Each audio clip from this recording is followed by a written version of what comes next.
여자가 나이가 들면 꼭 필요한 것이 있다고 합니다. 돈이 필요하고, 또 딸이 필요하고, 또 건강이 필요하고요. 그리고 찜질방이 필요하답니다. 남자가 나이가 들면서 꼭 필요한 것이 있다고 하는데요. 그게 뭘 것 같아요? 우리 남자분들 잘 들으세요. 첫째는 부인이 필요합니다. 둘째는 아내가 필요하답니다. 셋째는 집사람이 필요하고요. 네 번째는 와이프가 필요하고요. 다섯 번째는 애들 엄마가 필요하답니다. 여러분, 사실 남자든 여자든 나이가 들면서 필요한 건 예수님이신 줄로 믿습니다.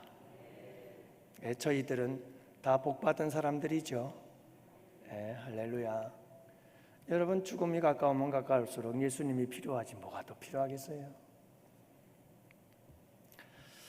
오늘은 여러분들과 함께 이어서, 지난주에 이어서 사도 바울이 밀레도에서 에베소 교회 장로들을 불러서 고별 인사를 하면서 이런 인사를 해요. 여러분, 내가 에베소에서 3년 동안 이 아시아에 있을 동안에 내가 어떻게 행했는지 여러분들이 다 아시지 않아요? 내가 여러분들 가운데서 어떻게 행했는지 여러분들 아시죠? 이 이야기를 해요.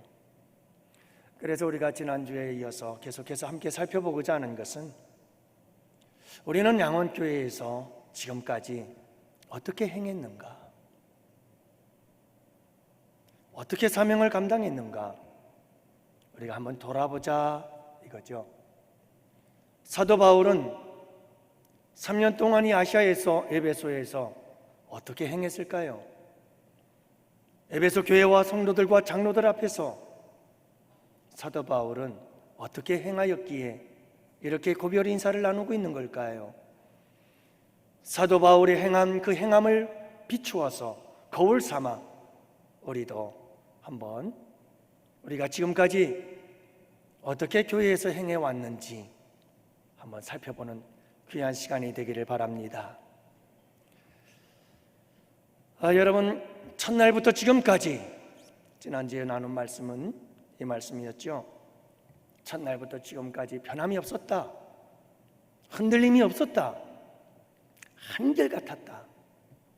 사도 바울의 사명은, 사도 바울의 사역은, 사도 바울의 삶은 변함이 없는 삶이었다.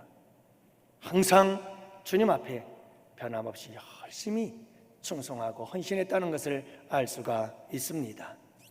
오늘은 그 두 번째로 겸손입니다. 모든 겸손과 라고 그는 시작을 합니다.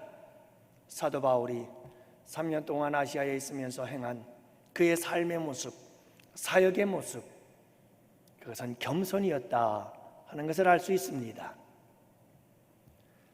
여러분, 겸손이 뭐라고 생각하시나요? 아마 오늘은 이 겸손 한 가지만 가지고 말씀을 나누어야 되지 않을까 싶습니다.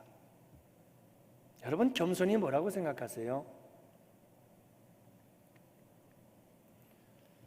사도 바울은 에베소에서 3년을 지내면서 사명을 감당하면서 모든 삶을 겸손으로 살았다, 모든 사명을 겸손으로 행했다 라고 그는 지금 고백을 하고 있는데요, 겸손이 뭘까? 라고 하는 거예요. 여러분, 겸손이 뭔지 아시나요?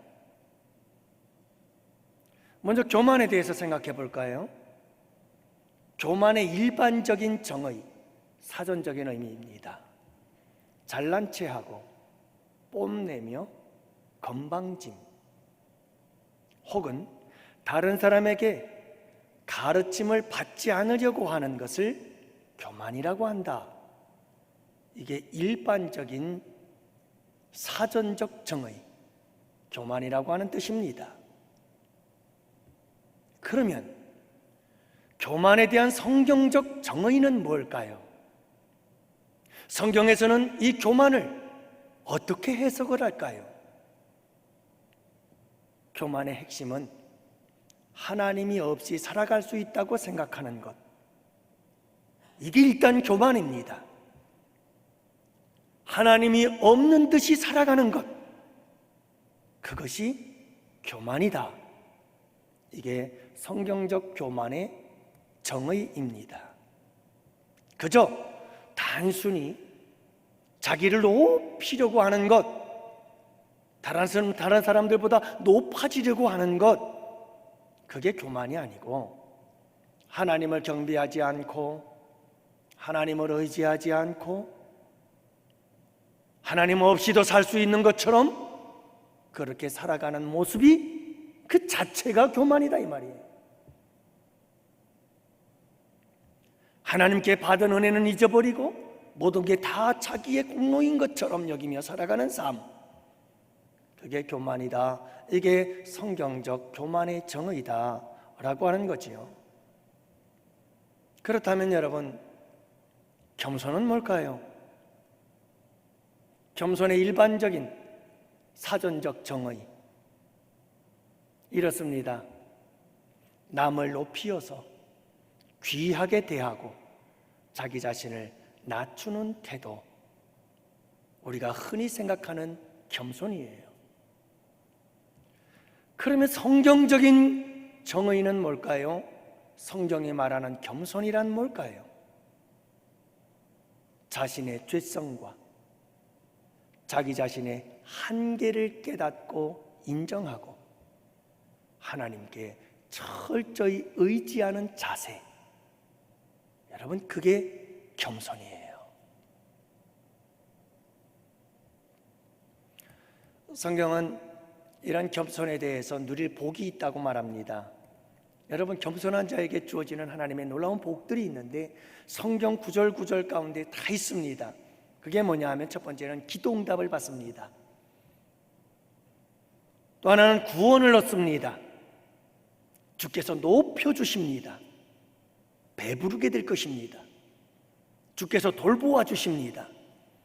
기쁨이 충만하게 되어집니다. 영예롭게 됩니다. 존귀하게 됩니다. 하나님께서 은혜를 주십니다. 그리고 재물을 얻습니다. 그리고 천국을 소유하고요, 큰 자로 인정을 받게 되어집니다. 참 이 겸손은 축복을 불러오는 자석과 같아서 겸손하면 막 이런 축복들이 막 사방에서 들어오는 거예요.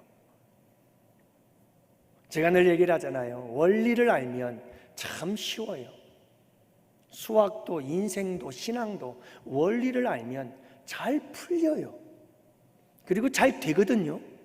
근데 원리를 모르면 문제가 꼬여요. 답이 안 나와요.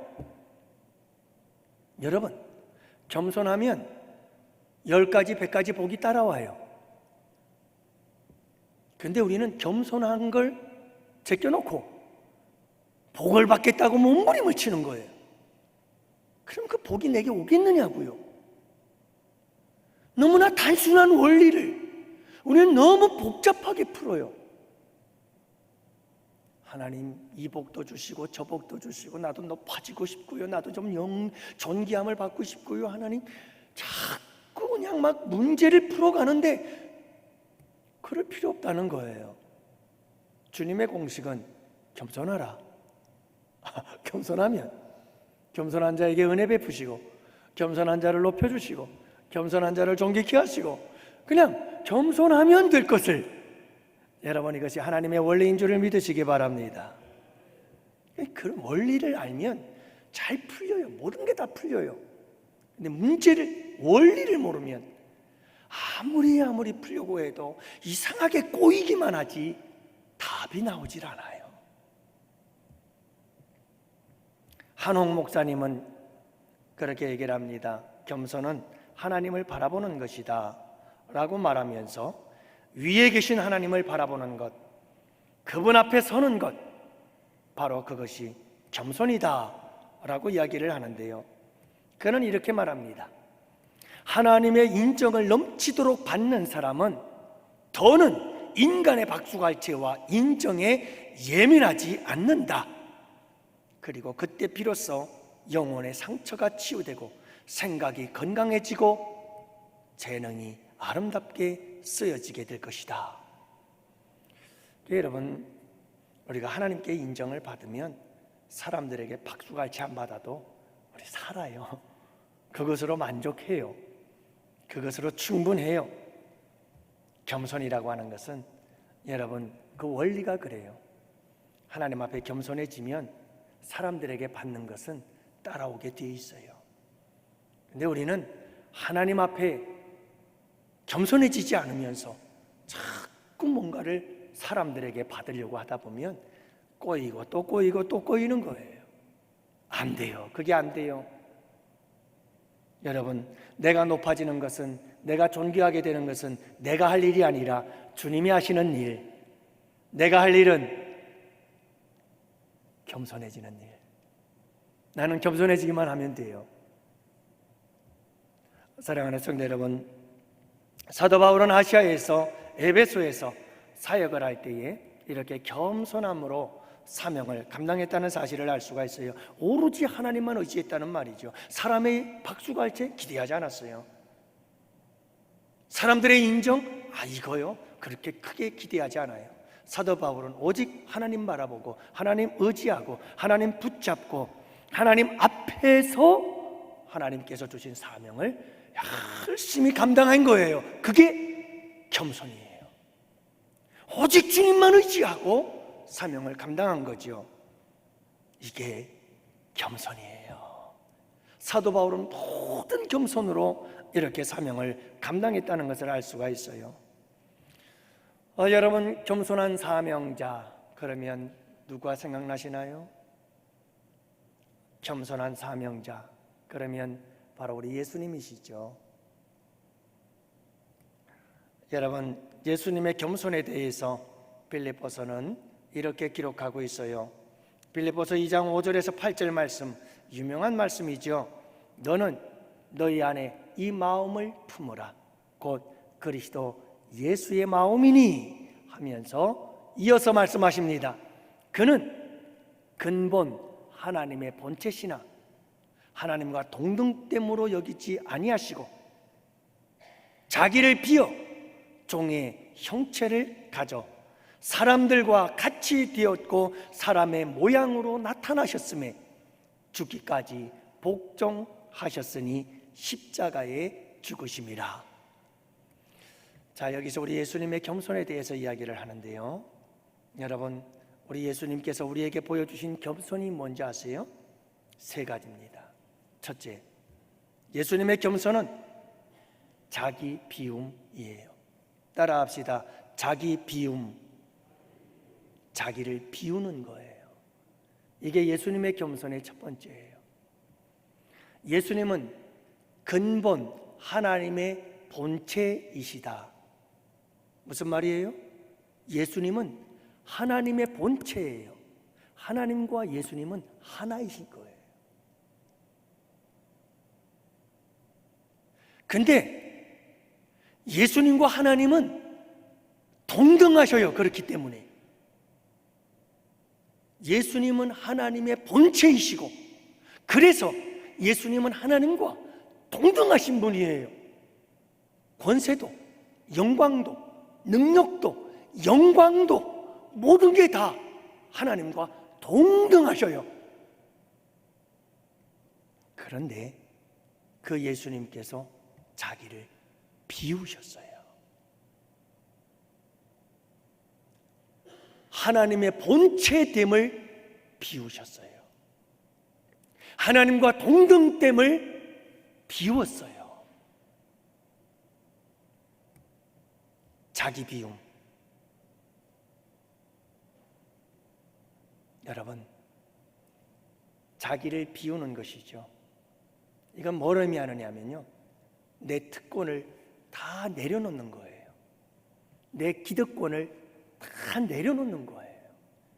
자기 포기예요. 이게 자기 비움이에요.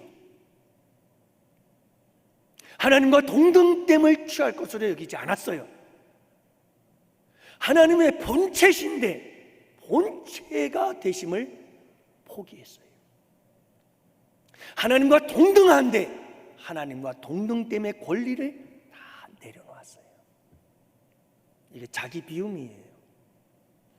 사도 바울은 고린도 교회 성도들에게 이렇게 말하죠. 고린도전서 9장 12절.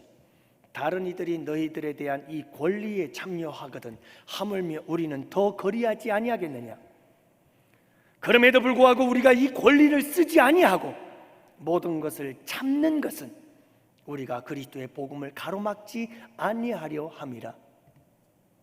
고린도 교회에 나는 게바파, 나는 아볼로파, 나는 그리스도파, 나는 바나바파, 그러면서 막 파를 만들어 가지고 자기들끼리 막 뭔가 세력 싸움을 하고 힘 싸움을 하면서 서로 다투고 있는 이 모습을 바라보면서, 야, 내가 너희들에게 영적인 가르침을 하고 내가 세운 이 하나님의 교회, 내게 권위 없겠느냐?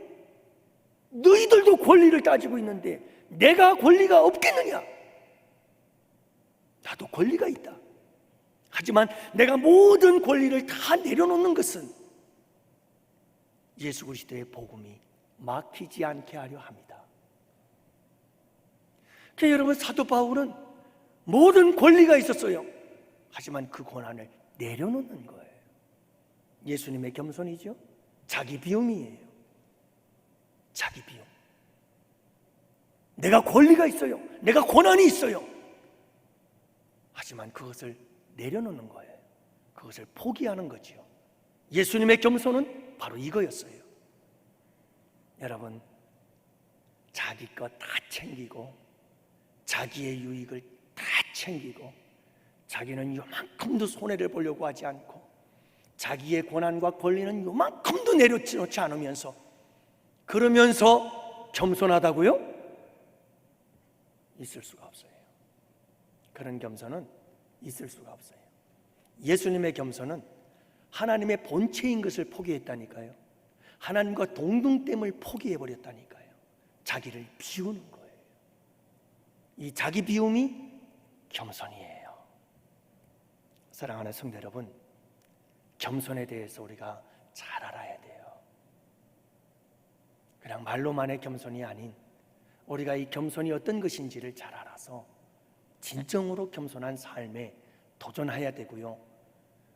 진정 우리의 삶이, 우리 교회 안에서의 삶이, 섬김과 봉사가, 우리의 모든 사역과 사명이 이 겸손 가운데에서 이루어져야 해요. 사도 바울이 그랬거든요. 두 번째 우리 예수님의 겸손이 뭐냐 하면 종의 형체를 가졌다라고 하는 거예요. 여러분, 우리 예수님은 하나님의 본체이시고 동등되심을 다 내려놓으시고 자기를 비웠어요. 그 자기 비움을 통해서 모든 권리를 포기하심으로 그분이 어떤 모습이 되어졌나? 종의 형체를 가졌다, 이 말이에요.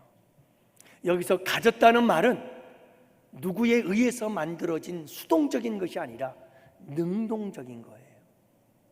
예수님께서 스스로 종이 되셨다. 자원하여 예수님이 종이 되셨다. 누구에 의해서 억지로 되어진 겸손은 겸손이 아니다, 이 말이에요.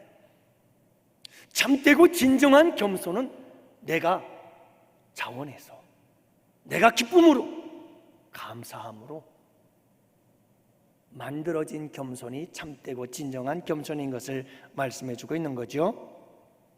능동적인 겸손만이 참된 겸손이다. 여러분, 종의 형체는 어떤 것일까요? 예수님이 사람이 되셨대요. 자기를 비워 종의 형체를 입어 사람과 같이 되었으니 사람의 모양으로 나타났다. 무엇을 의미할까요?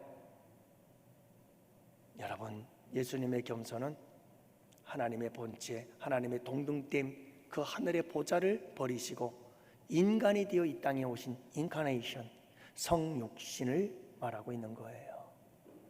인간이 되셔서 인간의 모양으로 이 땅에 오신 사건, 성육신의 사건이지요. 이게 겸손이에요. 원래 내 자리는 저 위에요. 원래 우리 예수님의 자리는 저 하나님의 보좌 위편이에요. 근데 그걸 다 버리고 더럽고 추하고 악취가 나는 이 인간 세계에 인간의 육신의 몸을 입고 이 땅에 오신 거예요. 이게 겸손이에요. 그렇게 우리 예수님은 이 세상에 오셔서 종이 되셨다니까요. 왕이 종이 된 거예요. 스스로의 모든 고난을 포기하고 자기를 비우고 종이 되신 거예요. 모든 권리를 포기하고 종이 되신 거죠. 여러분, 이 종의 신앙, 이 종의 정신, 이것이 진정한 겸손인 줄을 믿으시기 바랍니다. 할렐루야. 여러분, 우리 예수님이 겸손을 보여주셨을 때 그 겸손을 이렇게 종의 신앙을 가지고 종의 정신을 가지고 섬기신 모습으로 우리에게 겸손을 가르쳐주고 있어요. 자, 그래서 여러분, 우리 예수님께서 얘들아, 종이 어떤 사람인지 아니? 종이란 이런 거야 라고 말씀해 주신 적이 있어요. 누가복음 17장 7절 그리고 10절 말씀까지를 보면 이런 말씀을 우리 예수님께서 하십니다. 너희 중 누구에게 밭을 갈거나 양을 치거나 하는 종이 있어서 밭에서 돌아오면 그대로 곧 와서 앉아 먹으라 말할 자가 있느냐? 도리어 내 먹을 것을 준비하고 띠를 띠고 내가 먹고 마시는 동안에 수종 들고 너는 그 후에 먹고 마시라 하지 않겠느냐? 명한 대로 다 하였다고 종에게 감사하겠느냐? 이와 같이 너희도 명령을 받은 것을 다 행한 후에 이르기를 우리는 무익한 종이라 우리가 하여야 할 일을 한 것뿐이라 할지니라. 이게 종이라는 거예요. 종은요, 죽으라고 일하고 돌아와서도 주인을 다 수종 들고 밥상 다 차려주고 설거지까지 다 하고 그리고 나서도 감사하다는 말 한마디 못 듣고 그럼에도 불구하고 진정한 종은 나는 무익한 종이에요. 나는 그저 할 일을 했을 뿐이에요. 이렇게 말할 수 있는 사람이 진짜 종이다. 여러분, 이게 겸손이에요. 이게 겸손이에요. 내가 뭔가 조금 하고 누가 좀 알아주지 않나? 알아주지 않으면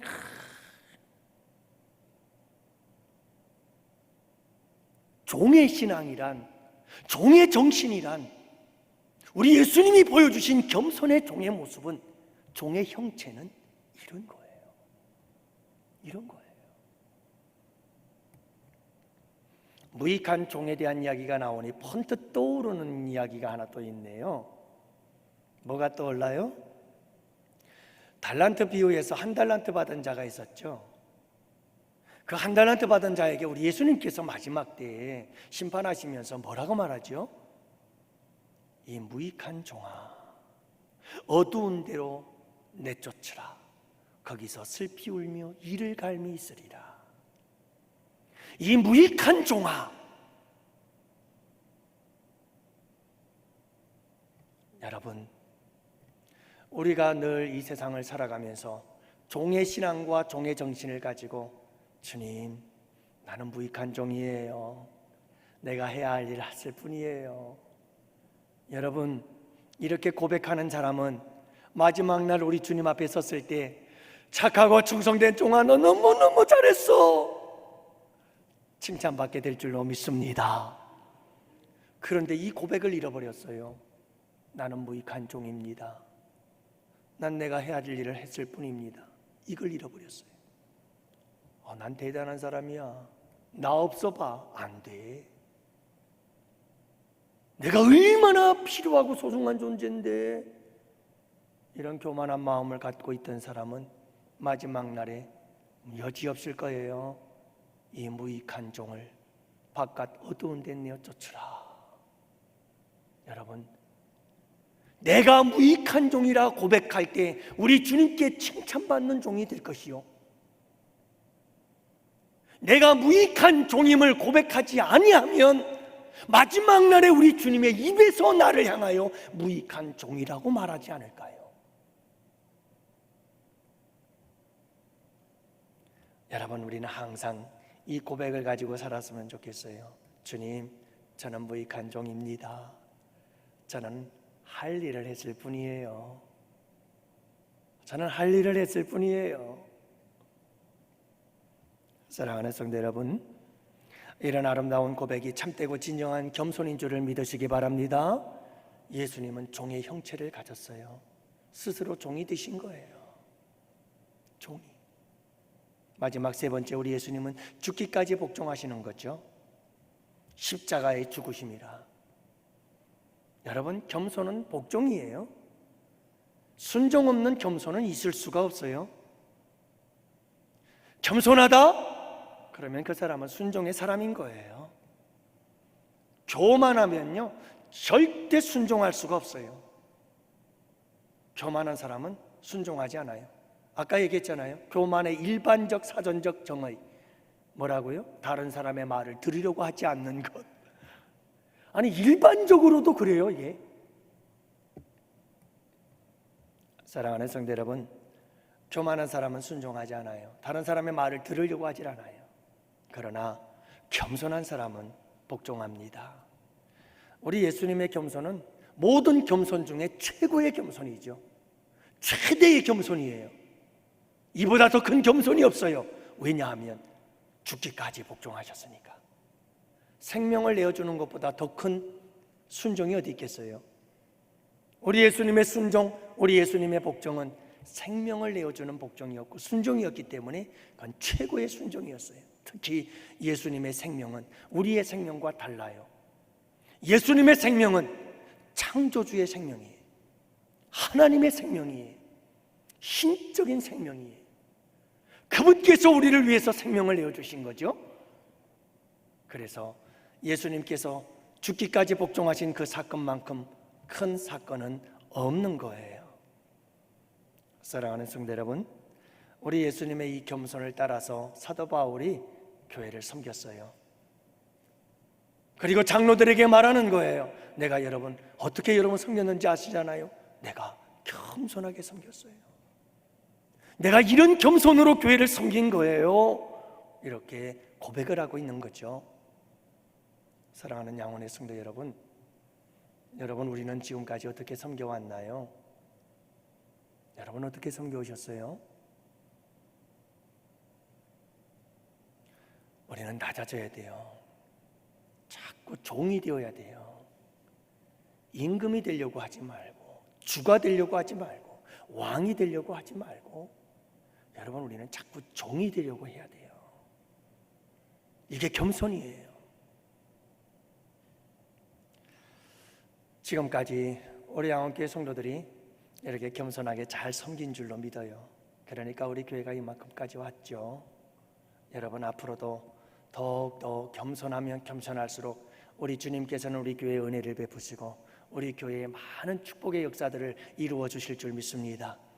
우리 교회가 겸손해지면 겸손한 자에게 주시는 축복들이 막 자석처럼 달라붙어요. 여러분 겸손한 자들에게 그런 자석처럼 막 하나님의 축복들이 착착착착착 와서 달라붙는다니까요. 우리 여러분들 한 사람 한 사람이 우리 교회잖아요. 여러분들이 겸손해지면, 겸손하게 살아가고 겸손하게 섬기고 겸손하게 사역하면 우리 교회는 겸손한 교회가 되는 거죠. 그럴 때 우리 교회에 놀라운 은혜와 축복이 함께 하시는 줄로 믿습니다. 사랑하는 성도 여러분, 이번 한 주간도 우리 겸손한 이 한 주가 될 수 있기를 축복해요. 여러분 교사로서, 구역장으로서, 우리 또 당회장으로서, 당회원으로서, 또 우리 안수 집사님, 권사님들 모든 분들, 여러분 우리가 교회를 섬길 때 항상 잊지 맙시다. 오늘 배운 겸손의 어떤 의미인지를 잘 아셨습니다.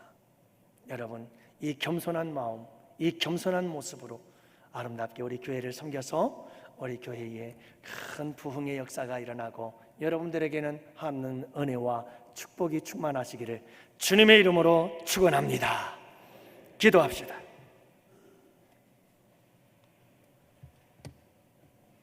살아계신 아버지 하나님, 감사합니다. 오늘도 우리 주님께서 주의 백성들에게 겸손이 무엇인지를 가르쳐 주셨습니다. 고맙습니다. 감사합니다. 저희들로 하여금 진정 주님 앞에서 겸손한 자로 사도 바울처럼 교회를 섬길 수 있는 저희들이 되게 하여 주옵소서. 정말 우리가 모든 사명을 감당하고 주님 앞에 서는 날, 주님, 내가 모든 겸손으로 우리 양원교회를 섬겼습니다 라고 고백할 수 있는 우리 양원의 성도들 되게 하여 주옵소서.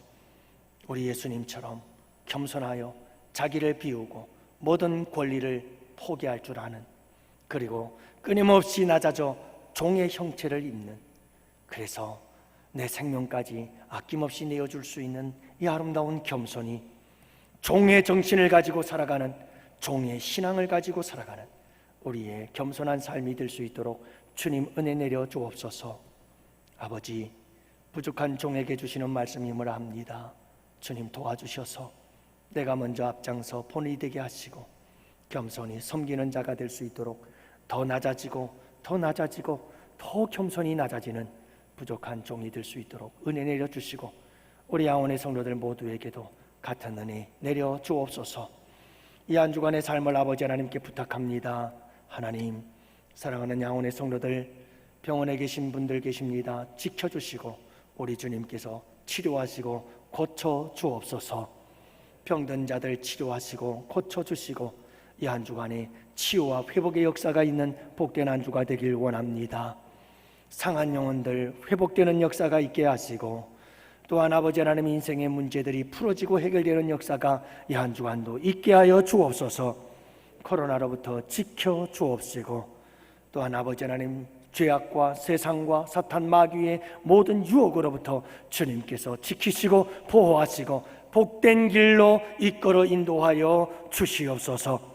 아버지 하나님의 강하신 오른손이 주의 백성들을 꼭 붙잡아 주시길 간절히 바랍니다. 특별히 우리 성도들의 기업을 주님께서 꼭 붙잡아 주시옵소서.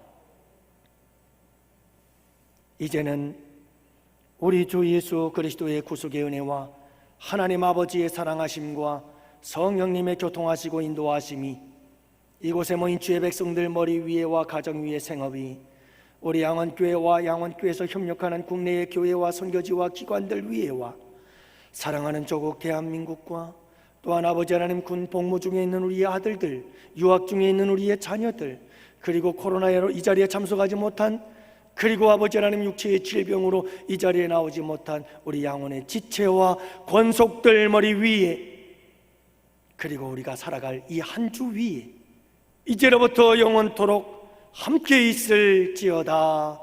아멘.